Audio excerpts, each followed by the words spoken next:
আসছেন দুনিয়াতে 6টা শ্রেষ্ঠত্ব নিয়ে। নবী বলেন সমস্ত নবী রাসূলের উপর আল্লাহ তাআলা আমাকে 6টি শ্রেষ্ঠত্ব দান করেছেন। আসলে নবুয়ত में कोई फर्क नहीं मगर दर्जा कमालत में फर्क है।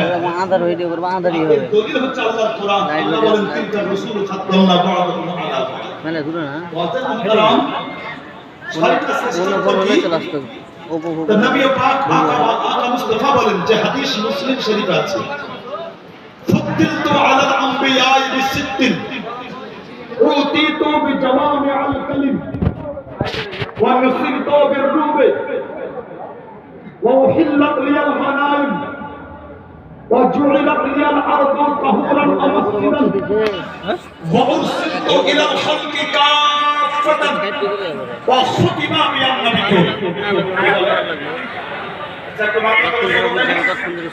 নবী বলেন যে আল্লাহ বাড়ি চলে গেল 6টি বিষয় শ্রেষ্ঠত্ব দিয়েছেন আমাকে। এক আল্লাহ পাঠিয়েছেন তো জওয়াব কালিম দিয়ে আমি ওখানে ঘুরে এখানে একে আমরা ভাবলাম রাষ্ট্র হবে না না কি এই জওয়াব কালিম কি বাড়িয়ে তো আল্লাহু আকবার। আমি আপনাদের খুবই সহজ করে এক মিনিটে বুঝিয়ে দিই। দেখতে ছোট, জায়গা নিবে ছোট, উচ্চারণ করতে বড় আসান, কিন্তু ছোট্ট একটা শব্দের সঠিক ব্যাখ্যা বিশ্লেষণ বিস্তারিত বিশ্লেষণ করতে গেলে এত কাগজের প্রয়োজন হবে কি 70টা তরতাজা উট লাগবে শুধু বইবার জন্য। চাইটা কি মুসলমান আরো সহজ করে নেন আপনারা। এটা হচ্ছে পবিত্র আল কোরআন। আরেকটু জোরে বলেন চলুন আগে। নবী পাক আকা মুস্তাফা বলেন অনুসৃত বিররুবে আল্লাহ রাহিবাত ও তাকতাবা আমাকে দিয়েছেন কি আমার দুশমনের অন্তরে এক মাস পায়ে হাঁটা পথ দূর থেকে আল্লাহ তাআলা আমার দুশমনের অন্তরে আমার বিষয়ে ভয় দান করে দিয়েছেন। মুস্তাফার চেহারা দেখে পুত্র দুশমন ময়দান ছেড়ে পালিয়ে গেছে।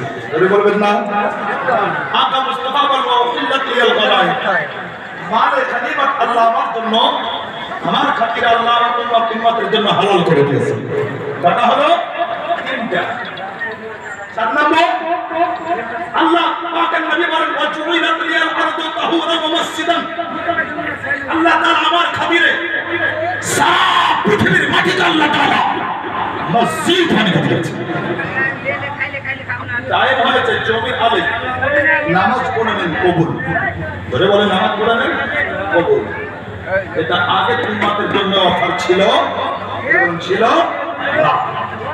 5 নম্বর আল্লাহ পাকের নবী বলেন শোনো হযরত আদম আলাইহিস সালামের একটা কওমের জন্য নবী হই হযরত হাসিস আলাইহিস সালামকে আল্লাহ পাক রব্বে কায়নাত একটা কওমের জন্য নবী বানিয়েছেন। হযরত ইউনূস আলাইহিস সালামকে আল্লাহ পাক রব্বে কায়নাত একটা কওমের জন্য নবী বানিয়েছেন। হযরত মুসা আলাইহিস সালামকে আল্লাহ পাক রব্বে কায়নাত একটা কওমের জন্য নবী বানিয়েছেন। হযরত দাউদ আলাইহিস সালামকে আল্লাহ পাক রব্বে কায়নাত একটা কওমের জন্য নবী বানিয়েছেন। হযরত ঈসা রূহুল্লাহকে আল্লাহ পাক রব্বে কায়নাত একটা কওমের জন্য নবী বানিয়েছেন। কিন্তু আমি মুহাম্মদুর রাসূলুল্লাহ ওয়া উরসিলতু ইলাল খালকি কাফাতান আল্লাহ পাক রব্বে কায়নাত আমাকে সমস্ত সৃষ্টির জন্য নবী করে দিলেন। কোরআন বলে আল্লাহ পাকের পবিত্র কোরআন সূরা আল আম্বিয়া 16 নম্বর পারা 107 নম্বর আয়াত ওয়া আরসালনাকা ইল্লা রাহমাতাল লিল আলামিন নবী তোমাকে পাঠাইনি কিন্তু কায়নাতের জন্য সমস্ত সৃষ্টির জন্য রহমত করে পাঠিয়েছি। বলবেন না? আচ্ছা কটা হলো বাবা? আল্লাহ আল্লাহ যদি ভুলে যান তাহলে আমার এত চেঁচিয়ে লাভ কি হবে? কটা হলো? 5টা। কটা হয়েছে? 5টা। একটা বাকি আছে। মুস্তাফা বলেন খুতিমা বিআন নবিয়্য আমার মাধ্যম দিয়ে নবুয়তের দরজাতে তালা মেরে দিয়েছে। অর্থাৎ আমার পরে কোন নবী আর আসবে, যখন কোন নবী আর আসবে একটি ওয়াহাবি কাছে নামাজ হবে ওদের আকীদা রাখে কি আল্লাহ চাইলে পাঠাতে পারে। তোর আকীদা তো মুবারক। আমি সত্যি আমার আকীদা এটাই যে আমার নবীর পরে কোন নবী আর আসবে না। এজন্যই কি আমার মুস্তাফার মাধ্যমে দিন আকা মুস্তাফা এর আমার কথা আসে। তো আমি ওই রাত্রিতে কাবা ঘুরেছিলাম। কোথায় ছিলাম? কাবা। আব্দুল মুত্তালিব নিচে বলেন আনা তুসুবিল কাবা मैं उस रात काबे का तौर कर रहा था, मैंने देखा काबा झुक गया।